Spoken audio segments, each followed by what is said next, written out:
लोमड़ी भाई, रानो कुल्फी बेचने वाली है। मुझे उसे हराना है। मुझे कोई ऐसी चीज दीजिए जो बहुत रंगीन हो और जिसे देखते ही बच्चे पागल हो जाएं। ये लो कालू, ये रंगीन केमिकल है। इसे पानी में मिलाओगे तो ये आइसक्रीम बन जाएगा। ये चमकेगा लेकिन पेट के लिए बहुत खतरनाक है। क्या तुम इसे इस्तेमाल करोगी? मुझे पेट की नहीं, पैसों की चिंता है। अब रानो की खैर नहीं। रानो चिड़िया और टुन्नो चिड़ा गर्मी से परेशान थे। उनके पास राशन खरीदने के पैसे नहीं थे। रानो, घर का राशन खत्म हो गया है। अगर हम कुछ कमाई नहीं करेंगे तो बच्चे भूखे रह जाएंगे। आप चिंता मत कीजिए टुन्नो जी, मुझे मेरी दादी की पुरानी मटका कुल्फी की रेसिपी याद है। मैं दूध, बादाम और केसर की शुद्ध कुल्फी बनाकर बेचूंगी। रानो चिड़िया उड़कर सोनाबुल की डेयरी पर पहुंची। सोनाबुल अपनी प्यारी गाय गौरी का दूध दूहकर बाल्टी लेकर बाहर आ रहा था। सोना भाई, मुझे कुल्फी बनाने के लिए गौरी गाय का थोड़ा गाढ़ा दूध चाहिए। हाँ, मेरे पास अभी पैसे नहीं हैं। कुल्फी बिकने के बाद मैं आपको पैसे दे दूंगी। अरे रानो बहन, आप कैसी बातें कर रही हैं? ये डेयरी आपकी ही तो है। ये लीजिए गौरी का सबसे ताज़ा और गाढ़ा दूध। शुक्रिया सोना भाई, आपकी मदद के बिना मैं ये काम शुरू नहीं कर पाती। बहन, आप इसमें जो मेहनत और ईमानदारी मिलाएंगी उससे ये दूध और भी मीठा हो जाएगा। जाइए, बच्चों के लिए बढ़िया कुल्फी बनाइए। रानो ने पूरी रात जागकर मिट्टी के छोटे छोटे मटकों में दूध पकाया। उसने उसमें इलायची और केसर डाला। गुड़िया और कुकू भी मदद कर रहे थे। माँ, इसकी खुशबू कितनी अच्छी है। क्या हम एक खा सकते हैं? बेटा, ये बिक्री के लिए है। अगर ये बिक गई तो मैं आपके लिए नए खिलौने लाऊंगी। पहले ग्राहकों को, फिर हमें। रानो ने एक पुराने ठेले पर अपनी लाल कपड़े से ढकी हुई मटका कुल्फी सजाई। कुल्फी ले लो, ठंडी ठंडी मटका कुल्फी, सेहत से भरपूर बादाम वाली कुल्फी। हरिया तोता और बंटी कबूतर खुशबू सूंघकर आने ही वाले थे। अचानक जोर से हॉर्न बजा। पॉ पॉ। कालू कौवा एक चमकदार रंग बिरंगी रेली लेकर आया। उस पर डिस्को लाइट जल रही थी। हट जाओ, हट जाओ। आ गई है शहर की रेनबो आइसक्रीम। नीली, पीली, हरी आइसक्रीम। मटका कुल्फी पुरानी है, मेरी आइसक्रीम तूफानी है। बच्चे नहा रहे थे। जैसे ही उन्होंने कालू की नीली और लाल आइसक्रीम देखी, वो सब रानो को छोड़कर कालू की तरफ भाग गए। मुझे वो नीली वाली चाहिए, वो चमक रही है। मुझे वो लाल वाली चाहिए। रानो आंटी की कुल्फी तो बोरिंग दिखती है। रानो की दुकान खाली हो गई। कालू घमंड से रानो की तरफ देखकर हंस रहा था। रानो की कोई बिक्री नहीं हुई थी।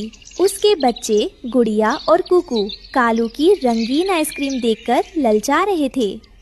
माँ, प्लीज हमें भी वो नीली आइसक्रीम दिला दीजिए ना, हमारे दोस्त खा रहे हैं। नहीं कुकू, हम भूखे रह लेंगे, लेकिन मैं आपको वो जहर नहीं खाने दूंगी। वो आइसक्रीम नहीं, बीमारी है। आप बहुत बुरी है माँ, ना खुद की कुल्फी बेच रही है, ना हमें वो खाने दे रही है। रानो का दिल टूट गया। बच्चों की नाराजगी और गरीबी दोनों उसे तोड़ रहे थे, लेकिन वो अपने असूलों पर डटी रही। रानो अपनी भरी हुई कुल्फी की वटकियां देख रही थी। बर्फ पिघल रही थी और साथ में रानो की उम्मीद भी। हे ईश्वर, क्या सादगी और शुद्धता का अब कोई मोल नहीं?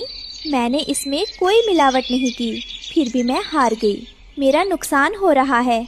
इसका मुझे दुख नहीं, दुख ये है कि बच्चे वो जहर खा रहे हैं। रानो की आंखों से आंसू गिरकर मटकों पर पड़ रहे थे। कालू की आइसक्रीम खाने के थोड़ी देर बाद ही बच्चों की हालत खराब होने लगी। हाथी का बच्चा अपना गला पकड़कर बैठ गया। मेरा गला, ऐसा लग रहा है जैसे कांटे चुभ रहे हों। मैं बोल नहीं पा रहा। खो, मेरे पेट में बहुत जलन हो रही है। माँ, बचाओ। जंगल में हाहाकार मच गया। सभी माता पिता बच्चों को लेकर डॉक्टर के पास भागे। डॉक्टर कबूतर ने चेक किया। इन बच्चों का गला केमिकल से जल गया है। कालू ने इन्हें आइसक्रीम नहीं, एसिड खिलाया है। मेरे पास इतनी जल्दी इसकी दवा नहीं है। इन्हें सिर्फ कोई ठंडी और हल्दी वाली चीज ही बचा सकती है। सब लोग दौड़कर रानो के पास आए। रानो अभी भी वहीं बैठी थी। रानो बहन, हमारे बच्चों को बचा लीजिए। डॉक्टर ने कहा है आपकी हल्दी और केसर वाली कुल्फी ही दवा है। आप लोग रोइए मत, मेरी कुल्फी सिर्फ मिठाई नहीं, इसमें सेहत भी है। रानो ने जल्दी जल्दी बच्चों को अपनी ठंडी मटका कुल्फी खिलाई। कुल्फी खाते ही बच्चों को ठंडक मिली और उनका दर्द गायब हो गया। कालू कौवा छिपकर भागने की कोशिश कर रहा था, लेकिन सोना बुल ने उसे पकड़ लिया। कालू, तुमने चंद पैसों के लिए सबकी जान खतरे में डाली। अब तुम 1 साल तक जंगल में मुफ्त सफाई करोगे। और आज से जंगल का बेस्ट कुल्फी अवार्ड रानो चिड़िया को मिलता है। चमक धमक अक्सर धोखा देती है। देसी और शुद्ध चीजों का कोई मुकाबला नहीं होता। भाइयों और बहनों, आज जो हुआ वो हम सब के लिए एक बहुत बड़ी सीख है। हम अक्सर रंग रूप और बाहरी चमक धमक देखकर उसकी ओर खींचे चले जाते हैं, लेकिन दिखावा कुछ पलों की खुशी दे सकता है, लेकिन शुद्धता जीवन भर का साथ देती है। आज मुझे खुशी इस बात की नहीं है कि मेरी कुल्फी बिक गई या मुझे अवार्ड मिला, बल्कि खुशी इस बात की है कि आज सच्चाई की जीत हुई और मेरे बच्चों ने ये समझ लिया कि माँ की कड़वी लगने वाली नसीहत के पीछे ही उनकी सलामती छिपी होती है। चमक के पीछे भागना छोड़ो और गुणों की परख करना सीखो। रानो बहन, आज मेरी आंखों से लालच का वो रंगीन पर्दा गिर गया है जिसे मैंने खुद ही अपनी आंखों पर बांधा था। मैंने सोचा था कि चमक धमक वाली चीजें और झूठ का सहारा लेकर मैं तुमसे आगे निकल जाऊंगा, लेकिन मैं भूल गया था कि झूठ की बुनियाद पर खड़ी इमारत पहली ही बारिश में ढह जाती है। मैंने सिर्फ तुम्हारा नुकसान नहीं करना चाहा, बल्कि मैंने उन मासूम बच्चों की जान से भी खिलवाड़ किया जो मुझ पर भरोसा करके मेरे पास आए थे। आज जब रानो बहन की कुल्फी ने उन बच्चों का दर्द दूर किया तो मुझे समझ आया कि अमीर वो नहीं होता जिसके पास बहुत सारा पैसा हो, बल्कि अमीर वो होता है जिसकी नीयत साफ हो और जिसका काम दूसरों को सुख दे। इस कहानी से हमें ये सीख मिलती है कि दिखावे पर मत जाओ, अपनी अकल लगाओ।